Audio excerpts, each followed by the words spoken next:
अस्सलामुअलैकुम सामीन 20 जुमादल ओला की तारीख शुरू हो चुकी है। 22 नवंबर है। ख़बर का उन्वान है सिपाही ने ख़ुद को गोली मार ली। मामला मगरबी उत्तर प्रदेश के शहर सहारनपुर का है। ख़बर तफसील से सुनिए।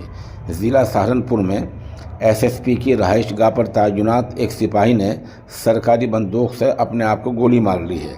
सिपाही की मौके पर ही मौत हो गई है। सिपाही की ड्यूटी पहरे में लगी थी। गोली की आवाज़ सुनकर एसएसपी रहायशगाह के अहाते में भगदड़ मच गई।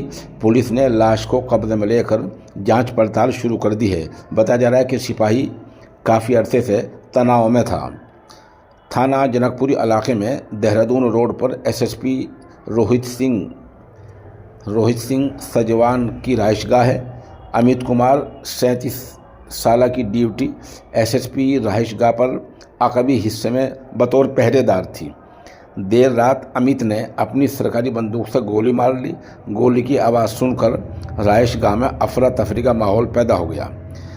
इहाते में ड्यूटी कर रहे दीगर सिपाही मौके पर पहुंचे तो देखा कि अमित खून से लथपथ खून आलूदा हालत में पड़ा है। मौके पर पहुंची थाना जनकपुरी पुलिस ने कुछ हक़ाइक़ जुटाए हैं। सिपाही अमित मेरठ के गांव बहसूमा का रहने वाला था, जो काफ़ी अरसे से तनाव में चल रहा था। पुलिस ने लाश को कब्जे में लेकर पोस्टमार्टम के लिए भेज दिया है। पुलिस के मुताबिक अमित कुमार 2010 में सिपाही के ओहदे पर भर्ती हुआ था। नौकरी लगने से पहले ही उसकी शादी शिल्पा से हुई थी।